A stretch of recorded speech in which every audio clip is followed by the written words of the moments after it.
Começando bem o seu dia, dando continuidade à série de mensagens sobre posturas da vida, mesmo dentro do quadro Família em Sintonia, hoje vai falar sobre uma postura confrontadora, seríssima, que fala sobre administrar a ira dentro de casa. Então, a ira em si ela não é pecado, Deus mesmo se ira. O problema é que a ira descontrolada, ela bota fogo em tudo, queima tudo e não deixa sobrar nada. Efésios capítulo 4, versículos 31 e 32 da Nova Almeida Atualizada, diz o seguinte: longe de vós toda amargura, ira, cólera, gritaria e blasfêmias. Só isso daí a gente podia parar agora, Léo, já ajoelhar e pedir perdão. Longe de vós tudo isso, e bem assim toda a malícia. Antes, sede bondosos uns para com os outros, compassivos, ou seja, de compaixão, perdoando-vos uns aos outros, como também Deus em Cristo vos perdoou. Irmãos, o que é que a gente vai falar nisso aqui? Misericórdia, né? Pensa num vulcão que entrou em erupção. Sempre quando eu falo de vulcão, eu me lembro do Etna, né? Vulcão Etna. Mas pense num vulcão que entrou em erupção, cuspindo lava para tudo quanto é lado, escorrendo lava montanha abaixo, matando um monte de gente. Mas uma coisa que a gente aprende em relação a um vulcão que entrou em erupção é que aquela erupção não acontece de repente. Aquilo ali é o resultado do acúmulo de pressão durante meses ou anos debaixo da superfície, sob a superfície. De modo semelhante, trazendo isso para dentro de casa, para dentro do lar, as explosões de raiva em casa raramente são sobre o motivo aparente. Aquele momento foi um acúmulo. Eu acumulei, você acumulou, nós acumulamos, vós acumulastes, eles acumularam, ele acumulou, todos acumularam. Quando nós acumulamos problemas, quando nós abafamos, quando nós tapamos a panela de pressão, quando nós não expomos, quando nós não vomitamos, como diz um pastor muito precioso, quando nós não somos transparentes, quando nós não tratamos, tudo isso vai acumulando-se, frustrações, cansaço, palavras que foram engolidas, que nunca foram digeridas e nem processadas. Aí vem o dia em que tudo aquilo vem à tona, cuspindo lava para tudo quanto é lado, machucando muito, ferindo demais e às vezes matando. E muitas vezes, quando eu falo matando, eu estou dizendo palavras, comportamentos e ações. E isso atinge. O mais interessante é que isso costuma ferir, não é o que está longe não, são os que estão mais perto da gente. Os que mais a gente deveria amar, às vezes são os que mais são feridos por esse acúmulo, por essa erupção vulcânica da alma e dos sentimentos. Quais passos práticos ou ensinos práticos para vencer ou para se precaver contra isso? Qual postura eu devo adotar? Primeiro, existem aquilo que não sei se a psicologia chama de gatilhos da alma, gatilhos do comportamento. Então, o que eu preciso fazer? Eu preciso identificar quais gatilhos são esses. Eu aprendo lá, por exemplo, em João capítulo 2, 15 e 16, que Jesus ele se irou com justiça quando ele expulsou aqueles mercadores do templo e disse: a casa do meu pai será chamada casa de oração. Muitas vezes, mas Jesus se irou? Pode uma coisa dessa? Ele se irou, mas ele nunca perdeu o controle. Nunca perdeu o controle. Então eu, Eduardo, eu preciso conhecer quais são os meus gatilhos. Cansaço, fome, frustração no trabalho, ofensas, desrespeito. Eu dou um exemplo para você. Um dia desses aí uma pessoa me telefonou e falou uma série de coisas muito, mas muito desrespeitosas, desonrosas, inapropriadas e inverídicas. Eu ouvi tudo aquilo, aquilo foi me dando uma angústia, ele foi falando e falando, que eu não vou falar aqui o que é para não identificar ninguém. E enquanto ele ia falando, eu confesso para vocês, a minha vontade era falar: com quem você pensa que você está falando? Você me respeite, sou mais velho que você, isso que você está falando é uma mentira, e por aí afora vai.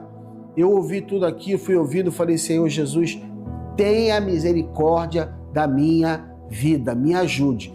E naquela hora eu ouvi uma voz dizendo para mim assim: deixa ele falar tudo que ele quiser. E quando ele falar tudo que ele quiser falar, você só pergunta para ele: já conseguiu desabafar tudo que você precisava? Deus te abençoe, fique com Jesus e desligue o telefone. E foi assim que eu fiz. No passado, far, far away, very long time ago, a long time ago, eu não faria isso de jeito nenhum. Eu ia, tomou, né? Bateu, levou. Bateu, tomou. Eu ia dar uma resposta através... Não, eu estava com a minha razão. Ele estava falando em verdade sobre a minha pessoa. Mas sabe de uma coisa? Foi tão bom. Foi muito bom. Identifique quais são os seus gatilhos. Eu não sei quais são os seus. Eu sei quais são os meus. Pelo menos um, como eu acabei de citar para você. Quando você perceber que aquilo ali costuma te desestabilizar, você pode agir antes de explodir, né? Sei lá, morde o dedo, morde o travesseiro, faz alguma coisa, vai para longe. Qual é o outro conselho, o outro ensino prático?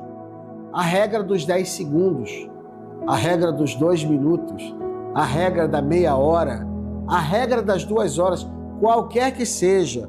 Antes de você reagir com uma ira descontrolada, conte até 10 e respire. Eu estou falando algo aqui para você, mas então o senhor acerta tudo e nada, eu erro várias vezes quanto a isso. Eu podia ter ficado calado, mas por que eu fui abrir a minha boca? Tem até um livro da doutora Joyce Meyer, acho que o nome do livro é Eu e a Minha Boca Grande.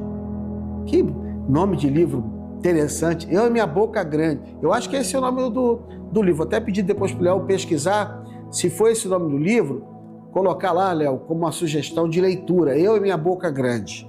Aí o que você faz? Você se afasta daquele ambiente, daquela situação, segura, e nesses segundos ou minutos, ou sei lá, horas que seja, pergunte-se se isso aqui vai estar durando daqui a um ano. Daqui a um ano vai ser, eu vou estar me importando com isso? Daqui a um ano isso precisa estar me afetando? Não, porque Provérbios 29:11 diz até assim: o tolo expande toda a sua ira, mas o sábio a contém. Então para que eu vou querer ter uma boca grande, como disse a doutora Joyce Meyer? Não, eu quero ter uma boca pequena nessa hora, ficar calado. A Bíblia diz que até o estulto, quando fica calado, é tido por sábio. Olha aí, até o estúpido, o sem sabedoria, né? Aquela pessoa, né, tola, nécia, quando fica calada, ela é tida como sábia. Amém, queridos? Então, termina aqui essa devocional sobre uma postura da vida super importante, dando um último conselho, se você permitir.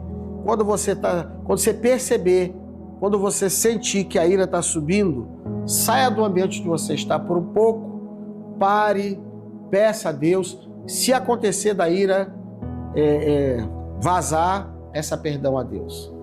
Mas não fique debaixo do espectro da culpa e da acusação do diabo e de demônios, porque isso não faz bem, tá bom?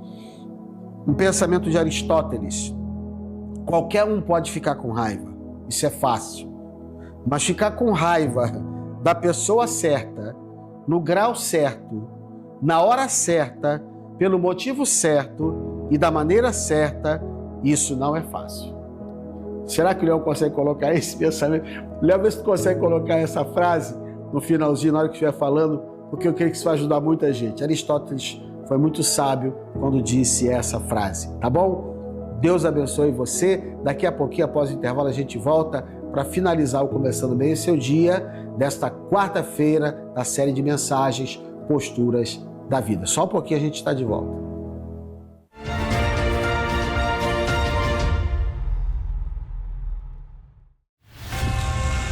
Tudo tem um começo, e alguns começos mudam o destino de milhares de pessoas.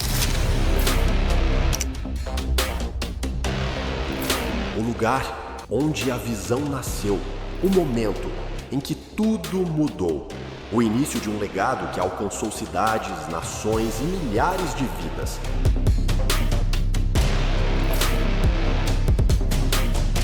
Agora é hora de voltar às origens, voltar ao lugar onde tudo começou. Chega de acomodação espiritual. Por que eu tô travando uma batalha que nunca acaba? Você é templo e morada. O Espírito Santo não te visita, ele te habita. Quantas vezes a gente faz um monte de coisa pra Deus, mas a gente não tá com Deus?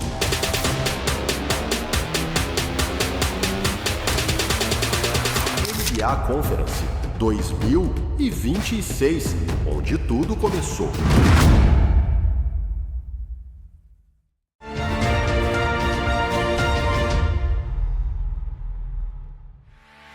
Começando bem o seu dia dessa quarta-feira, tá finalizando. Eu tô rindo aqui, mas é de nervoso. Para que eu vou trazer uma devocional dessa jogando contra mim mesmo, né? Mas enfim, o que é importante é trazer a palavra, a verdade, tá bom? Longe de nós tudo aquilo que não agrada a Deus. Como hoje é quarta-feira, eu queria lembrar você que hoje nós temos as células funcionando nos lares. Se você ainda não faz parte de uma célula, que é uma reunião com pessoas que se reúnem nas casas ou em alguns outros ambientes, que nós chamamos de células ou life groups, faça contato conosco através do WhatsApp, que está aparecendo aí na tela, e diga, olha, eu quero fazer parte de uma célula, quero conhecer mais a Paz Church Santarém. Nós vamos estar te ajudando com muita alegria, com muita satisfação, tá bom? E também não esqueça de curtir o nosso programa, que está indo ao ar de segunda a sábado, a partir de 6h30 da manhã, pelo nosso canal do YouTube, e também vai pela TV Amazônia, canal 7.1, ao ar de segunda a sábado, 6h30 da manhã, com reprise à meia-noite. E se você ainda não faz parte da nossa comunidade do WhatsApp, tem um QR Code que está aparecendo também aí para você. Você só precisa apontar a câmera do seu celular para esse QR Code e se inscrever na nossa comunidade do WhatsApp, tá bom? Deus abençoe você, abençoe seu coração. A gente se fala amanhã, quinta-feira, no Começando Bem o Seu Dia.